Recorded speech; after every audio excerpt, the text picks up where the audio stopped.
Vivemos em tempos de anões políticos, onde a imagem do homem público é irrelevante, descolada da realidade ou dos anseios populares. Quase todos são parte das elites revolucionárias, como bem diria Christopher Lasch. Mas será essa uma imagem justa? Será que todos os governantes de nosso tempo são tão medíocres assim? Será que não há, na verdade, um desgaste da própria ciência política que, com premissas erradas, derruba qualquer possibilidade de uma visão mais profunda do assunto?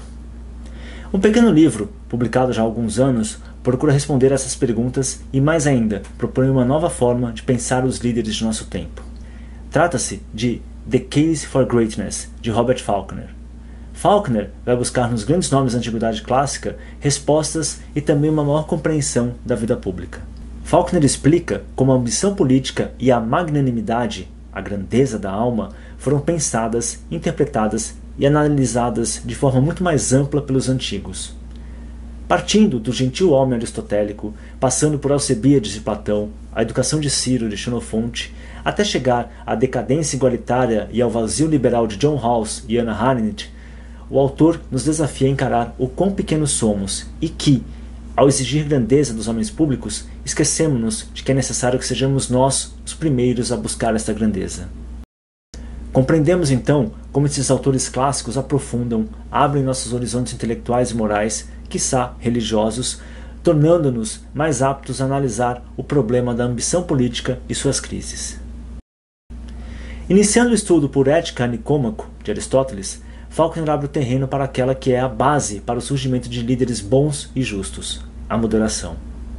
Moderação esta que pode e deve ser traduzida em um corpo político e social representado por uma preponderante classe média, que coibiria a tirania latente que ricos e pobres tendem a apoiar em prol de suas paixões. É no estudo aristotélico que se apresenta uma das mais profundas análises da magnanimidade, que busca compreendê-la em todo o seu espectro, tanto positivo quanto negativo. Em seguida, partimos junto a Sócrates para 2 diálogos com Alcebíades. Surpreendemos-nos inicialmente com Alcebíades capaz de expor suas falhas e imprudências, seu poder desolado e sua insaciável busca pela fama, muito distante daquele ébrio de O Banquete. Este Alcebíades maduro está contorcido pela angústia da tirania. Já do primeiro Alcebíades mantém-se o impulso, a gana pelo poder e sua visão falha do povo. Em ambos os casos, Sócrates resgata o político em si mesmo. Como a tirania já se insinua, temos então a companhia de Xenofonte com a Educação de Ciro, um dos textos que influenciaram Maquiavel a escrever seu famoso tratado. No entanto, a obra de Xenofonte permaneceu muito mais completa, principalmente por não deixar de lado as questões espinhosas e as angústias do poder, além do preço que se paga para alcançá-lo. É com Xenofonte que entendemos melhor como homens tão dúbios, complexos e por vezes cruéis como Napoleão podem suscitar admiração em tantos. Por fim, Faulkner faz um apanhado do pensamento político vigente, segundo ele, o grande responsável pela degradação atual da política. Uma teia igualitária tecida pela moderna intelectualidade. John Rawls nos apresenta a grandeza política como injustiça. Para Hannah Arendt, a magnanimidade nada mais é do que dominação. E de onde vêm as premissas intelectuais desses 2 contemporâneos?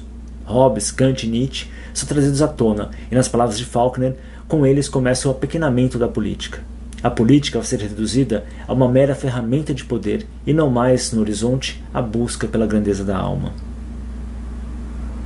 Pode-se concluir que sem a construção íntima da política, sem resgatarmos a boa ambição no plano individual e o senso de responsabilidade, nada poderemos esperar dos homens públicos e da própria constituição política das sociedades. Os antigos não se intimidavam com as dificuldades da política, seus defeitos, acertos, sua corrupção e plenitude. Também sabiam que as melhores sociedades eram aquelas que tinham como principal característica a moderação, entendiam suas próprias paixões e angústias e assim buscavam a justa medida. Eis o convite de Faulkner, não nos deixar levar pelas respostas fáceis, mas arduamente inculcar em nossos corações a magnanimidade e a boa ambição, um convite raro hoje em dia. Dias em que não há mais espaço para a vida intelectual, onde poucos se interessam por uma profunda análise da natureza da realidade, e o que resta é apenas uma gigantesca ânsia de poder.